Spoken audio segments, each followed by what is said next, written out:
Kepala, teman-teman guru, selamat pagi untuk kita semua. Yang pertama saya mengucapkan banyak terima kasih atas kesediaan kepada rekan-rekan guru yang telah bersedia untuk mengikuti sosialisasi budaya positif sebagaimana yang saya undang melalui grup walaupun hanya melalui pesan WhatsApp saja. Atas kerjasama ini saya mengucapkan terima kasih. Yang kedua, permohonan maaf, sebenarnya saya harus menayangkan slide. Kita harus menggunakan infocus untuk materi budaya positif ini, tapi ada gangguan teknis listrik padam, maka saya akan mensosialisasikan dari laptop ini saja. Mohon supaya dimaklumi. Baik Bapak Kepala dan rekan-rekan guru, ada satu pepatah klasik yang mengatakan bahwa jika kita ingin mengubah sesuatu, hal pertama yang harus kita ubah adalah diri kita. Pandangan-pandangan kita, rancangan-rancangan kita itu yang harus kita ubah. Sehingga apa yang mau kita ubah disesuaikan dengan rancangan atau apa yang telah kita rencanakan. Atau ada orang mengatakan begini, jika kita mau berjalan 1 mil, 2 mil, atau 3 mil, maka kita harus memulai dengan langkah pertama. Dia sama halnya dengan proses pendidikan. Proses pendidikan adalah suatu syarat, suatu perjalanan yang terus-menerus. Ketika orang masih hidup, dia akan melalui apa yang dinamakan proses belajar. Dari proses belajar menjadi bagian dari kehidupan manusia.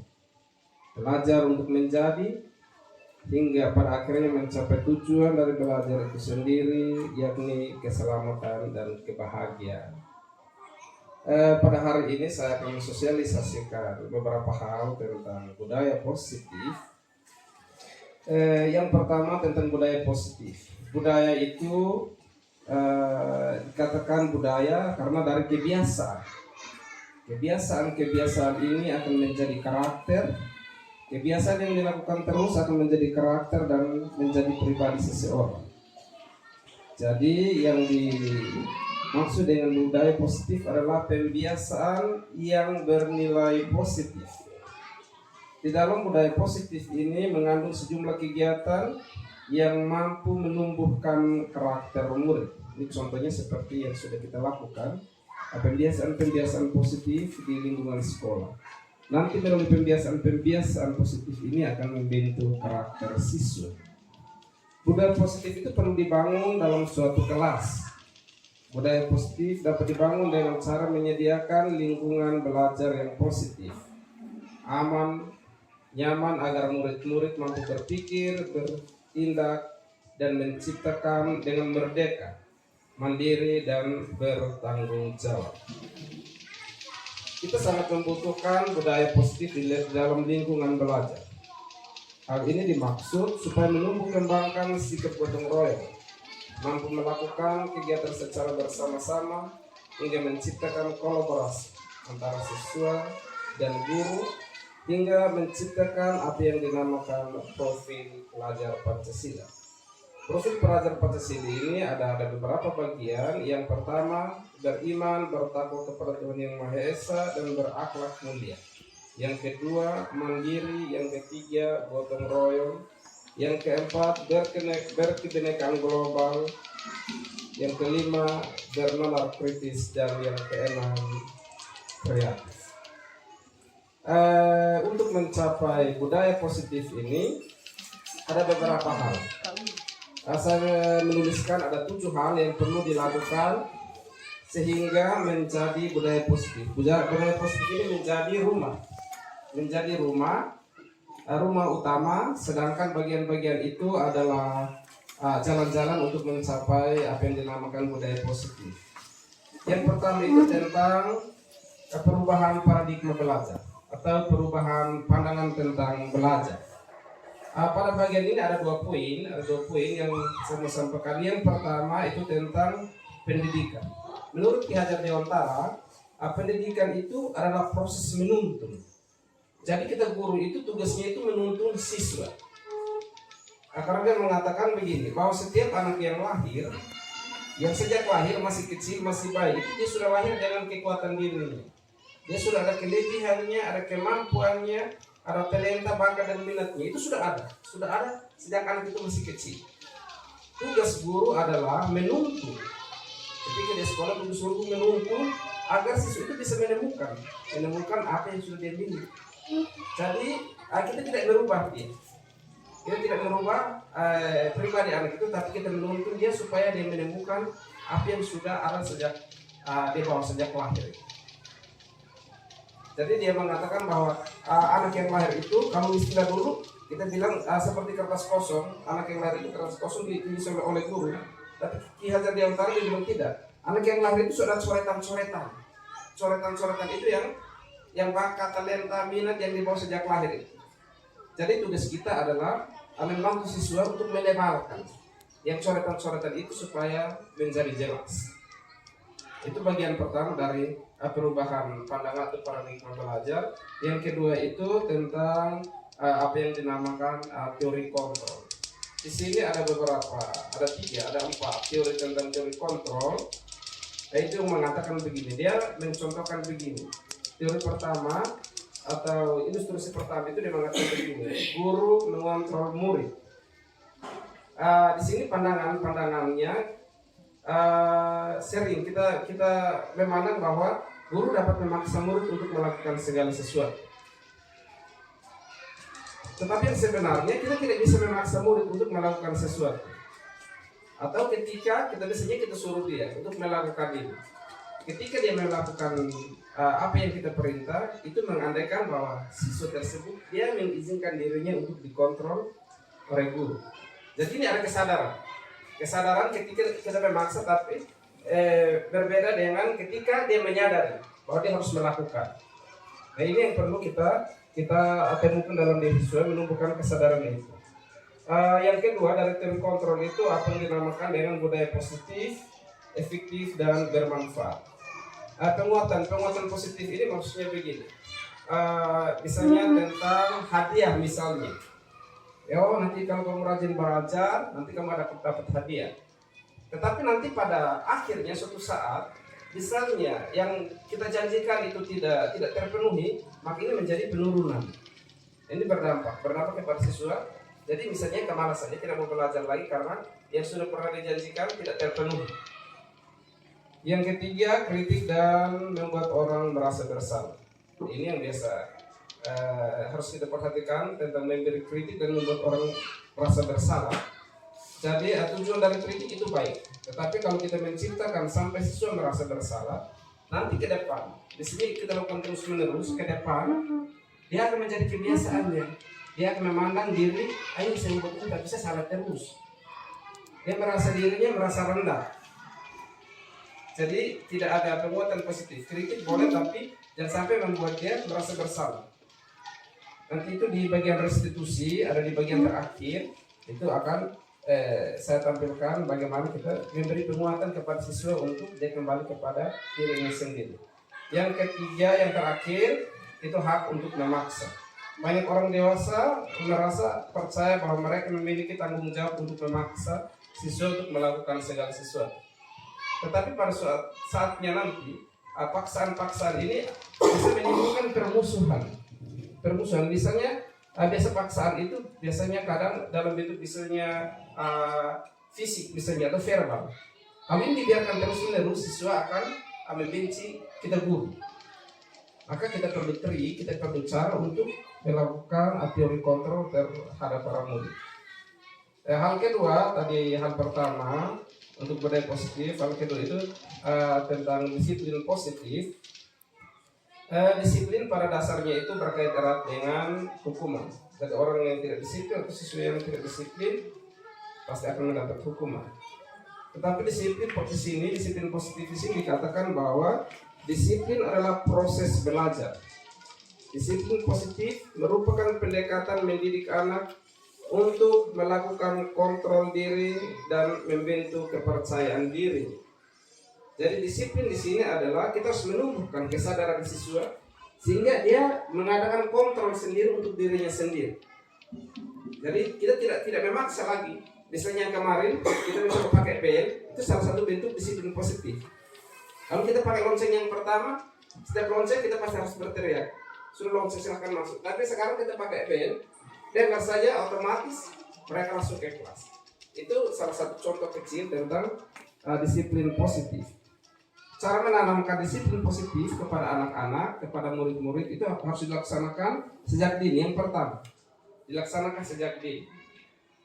Jadi sejak kecil, pas kita ada usia-usia SD ini, itu sudah memperkenalkan disiplin. Yang kedua, disiplin itu sudah didiskusikan atau dibuat kesepakatan bersama dengan para murid.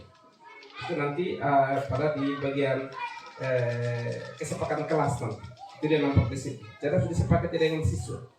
Yang ketiga, memberikan konsekuensi yang logis. Misalnya ada keterlambatan, atau dia terlambat mencatat, terlambat masuk kelas, itu diberikan konsekuensi. Misalnya, kalau dia terlambat mencatat, waktu istirahatnya kita potong. Oke, kamu selesaikan dulu catatannya, setelah itu baru istirahat. Itu disiplin, salah satu bentuk disiplin positif. Yang terakhir, bersikap tegas, tetapi bukan marah. Ini kita harus membedakannya bahwa tegas dengan marah ini beda. Jadi ketika dia tidak disiplin, kita harus ambil sikap yang tegas kepadanya, tetapi bukan kita marah dia. Tujuan dari disiplin positif ini adalah untuk menanamkan motivasi kepada murid-murid untuk menjadi orang yang mereka inginkan. Terutama kalau mereka mendisiplinkan diri, ada satu poin yang lebih, yaitu mereka belajar menghargai diri sendiri dengan nilai-nilai yang mereka percaya. Jadi tujuannya ke sana. Jadi kita berusaha mengatur dia, tapi ada kesadaran. Dia harus ada kesadaran dalam dirinya sendiri untuk menghargai dirinya sendiri. Yang ketiga, poin yang ketiga itu tentang apa yang dinamakan motivasi perilaku. Ada satu ahli namanya Diane, itu dia mengatakan bahwa ada 3 alasan utama yang menjadi motivasi kenapa orang melakukan segala sesuatu. Jadi misalnya kita punya anak, ada yang nakal, ada yang malas, ada yang kurang lancar membaca, itu kita harus cari tahu dulu motivasinya. Jadi motivasi pertama itu orang melakukan segala sesuatu itu untuk menghindari ketidaknyamanan atau hukuman. Jadi dia bisa melakukan sesuatu, misalnya dia tidak datang atau dia terlambat karena misalnya piket guru ini dia rasa kurang nyaman. Jadi dia bisa melakukan sesuatu hanya karena untuk mencari kenyamanan, tapi bukan dari dalam dirinya sendiri. Yang kedua, seseorang bisa melakukan sesuatu karena ingin mendapatkan imbalan atau penghargaan. Yang ketiga, ini yang kita harapkan. Yang kita harapkan ada dalam diri anak-anak kita itu tentang motivasi perilaku itu adalah untuk menjadi orang yang mereka inginkan dan menghargai diri sendiri dengan nilai-nilai yang mereka percaya. Jadi kita harus, tujuan kita menuntut ini adalah membangkitkan motivasi dalam diri. Membangkitkan motivasi dalam diri. Kalau motivasi itu ada, maka secara otomatis mereka menghargai diri mereka sendiri.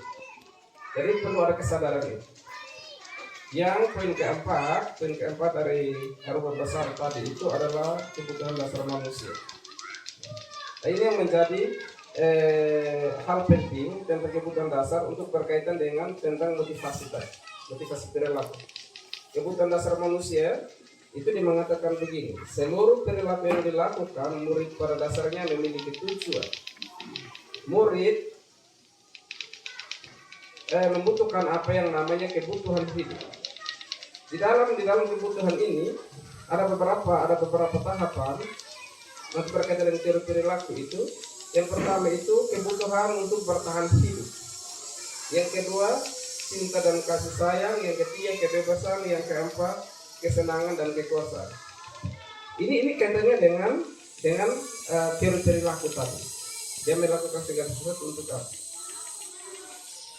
Latar belakangnya itu tadi, kalau kita siswa tadi saya contohkan, misalnya ada siswa yang nakal, yang belajarnya kurang semangat, itu tadi ini perlu pendekatan untuk mengetahui kira-kira masalahnya.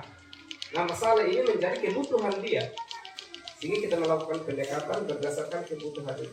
Misalnya saya contohkan misalnya kemarin di kelas 4 itu Mario. Setelah pelajaran saya panggil dia, saya tanya tentang di rumah tinggal dengan siapa, ternyata dia tinggal dengan neneknya. Sumber belajar ada atau tidak, dia bilang tidak ada, buku bacaan tidak ada. Maka solusinya itu karena apa? Kita bisa melihat bahwa itu mungkin karena kebutuhan cinta dan kasih sayang, karena tidak dengan orang tua.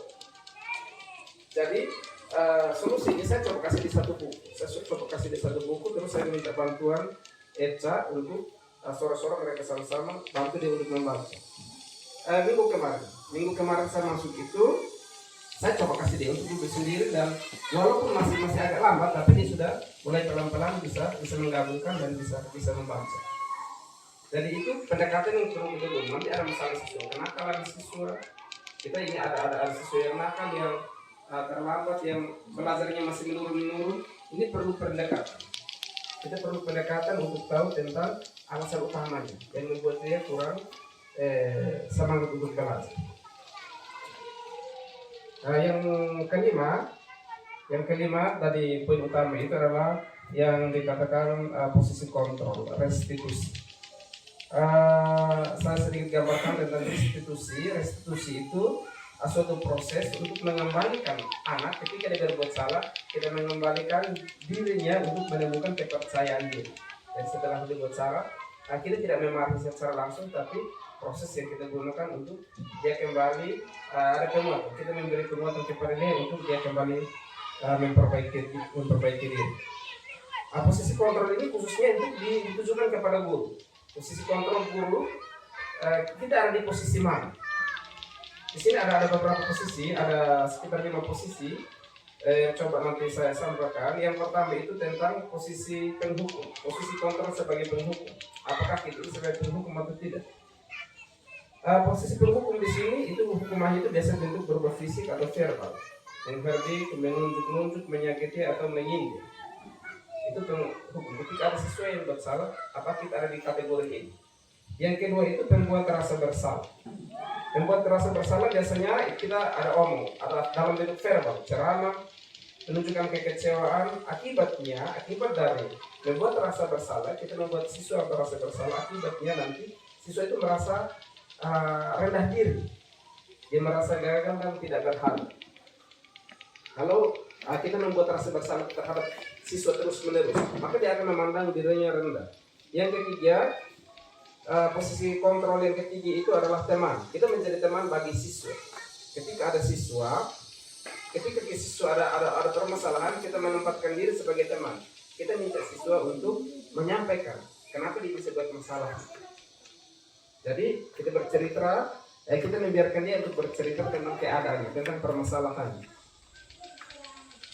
Posisi kontrol yang keempat itu pemantau. Pada posisi ini biasanya guru selalu mengawasi atau memantau muridnya dengan berpatokan pada kesepakatan kelas. Jadi aturan-aturan yang sudah disepakati. Jadi posisinya sebatas pemantau. Dia memantau dan mengukur kedisiplinan muridnya.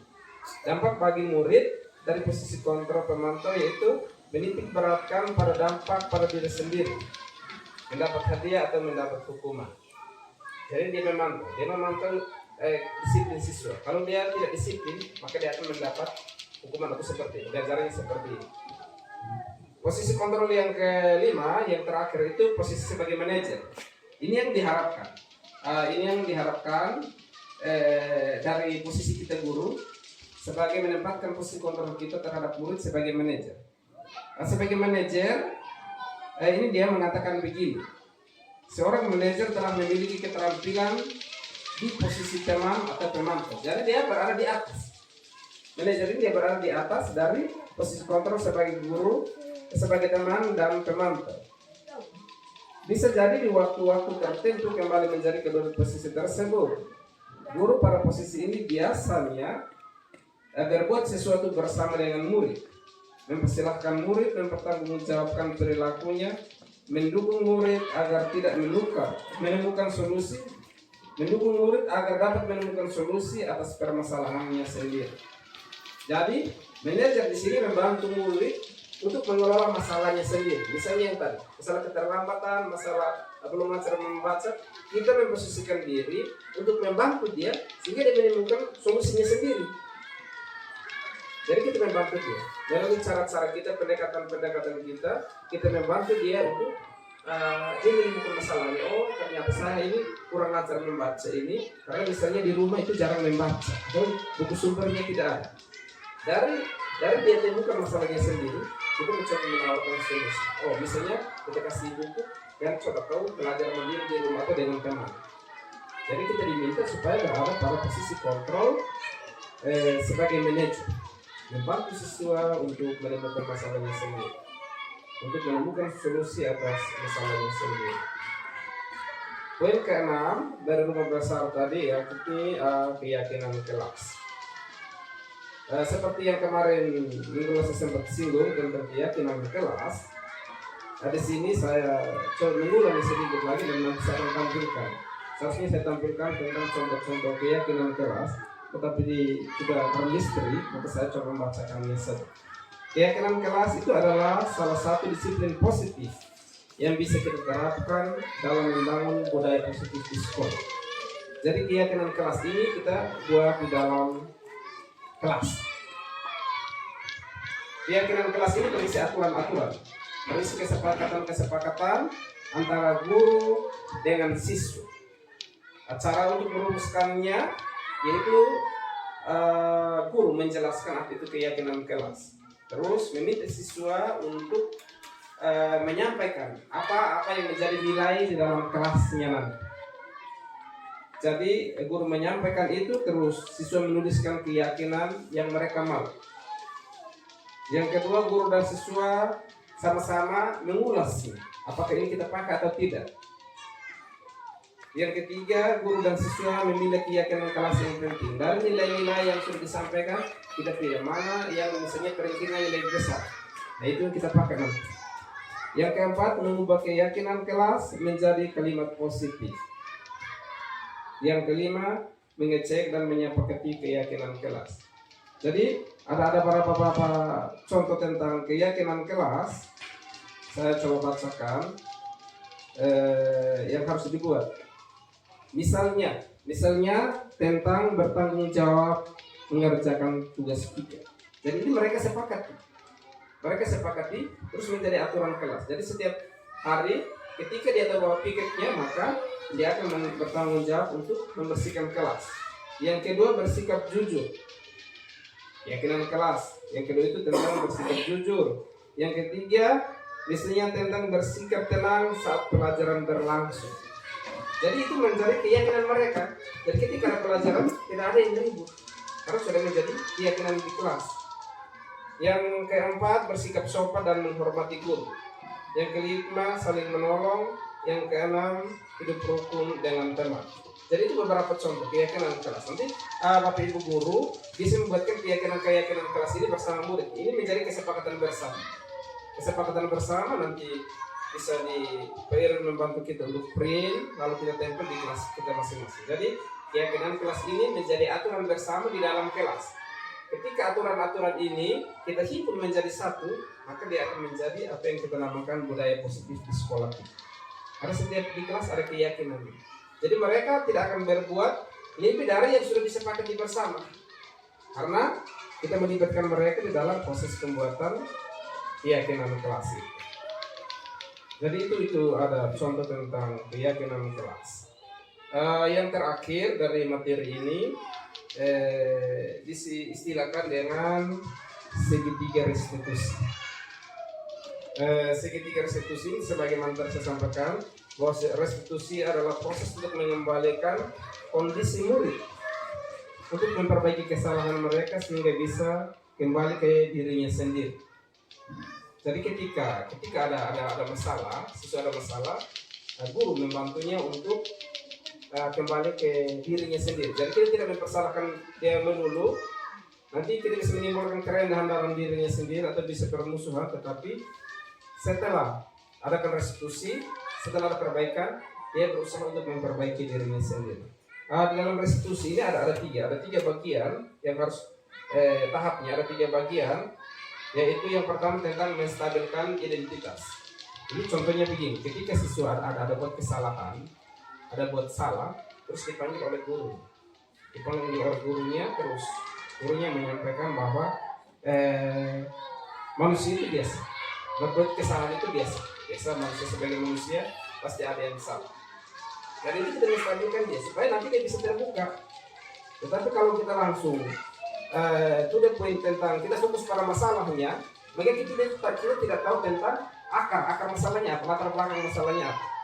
Jadi kita memberi penguatan bahwa setiap orang itu pernah berbuat salah, sehingga tidak perlu merasa rendah. Yang kedua itu tentang validasi tindakan. Validasi tindakan ini tentang menyanyikan kebenaran tindakan. Yang lu buat ini tadi alasannya apa?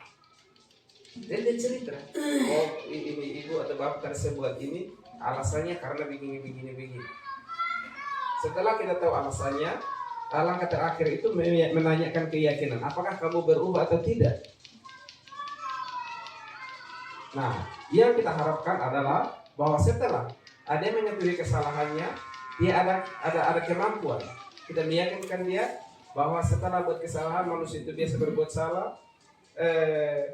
Tindakan yang tadi itu tidak benar, maka yang terakhir menaikkan keyakinan untuk supaya dia tidak boleh mengulang lagi.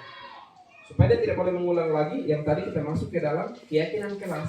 Karena ada aturan-aturannya yang disepakati di dalam kelas.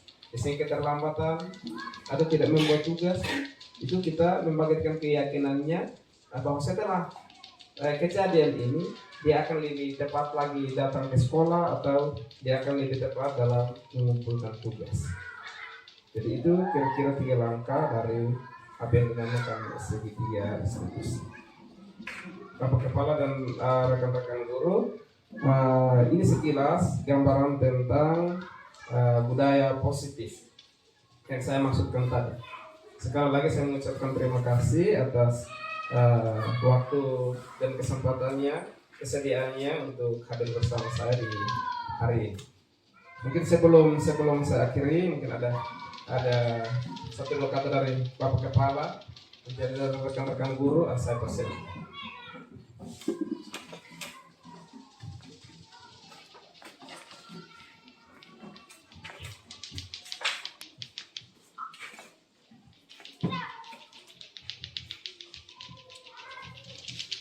Baik, Bapak Ibu Guru, setelah mencermati apa yang disampaikan oleh Bapak Yos sebagai guru penggerak di sekolah ini, mudah-mudahan Bapak Ibu kita sepakat tetap berjalan sesuai hal-hal positif yang selama ini kita jalankan dan diperjelas lagi oleh Pak Yos dalam pemaparan materi tadi. Dan mudah-mudahan ini kita laksanakan setiap saat apabila guru berada di sekolah, dan di situ secara tidak langsung kita sudah menanamkan pembiasaan atau budaya-budaya yang baik di sekolah, sehingga nanti di rumah anak berbuat seperti itu, dan itu sudah anak menunjukkan kepada orang tua bahwa betul sekolah ini tetap ditanamkan pembiasaan yang baik atau budaya-budaya yang baik. Jadi ini tadi materi yang sudah dipaparkan saya kira sangat bermanfaat, dan mari kita sama-sama nanti dalam melaksanakan tugas sehari-hari tetap kita berpedoman kepada itu. Jadi ini bukan hal baru, ini materi ini untuk mengasah para guru supaya tetap berpatah kepada itu. Ini yang saya sampaikan, dan saya kembalikan ke Bapak Ibu Guru. Apabila ada yang mau menyampaikan hal-hal penting, silakan. Mungkin dari Ibu Rika.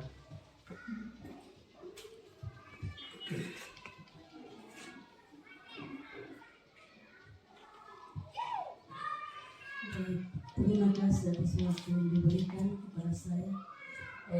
Saya sangat bangga bahwa apa yang disampaikan oleh Bapak Yos sangat berguna dan bermanfaat, terutama untuk kita para guru. Jadi itu sebetulnya sudah berjalan selama kita menjadi guru, tetapi pagi ini Bapak Yos lebih artinya menyadarkan tupoksi guru kita sebagai guru, terutama dalam hal positif yang baik untuk berguna untuk anak-anak kita, dan hal yang selama ini kita laksanakan terutama untuk jabatan bersama itu, ada anak yang secara spontan bawa sampai di rumah, mereka juga buat hal seperti itu. Jadi satu hal yang selama ini kita buat itu saya bangga sekali karena sangat berguna dan anak bisa membawa sampai di dalam keluarga. Mungkin hanya itu saja dari saya. Terima kasih.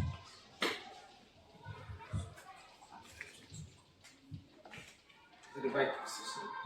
Jadi kalau tidak ada lagi diskusi, terima kasih untuk Bapak Kepala dan Ibu Ika yang sudah mewakili teman-teman untuk menyampaikan 1-2 hal terkait kegiatan kita hari ini. Mungkin itu saja. Atas kerjasama yang baik saya mengucapkan banyak terima kasih dan selamat siang untuk kita semua. Selamat siang.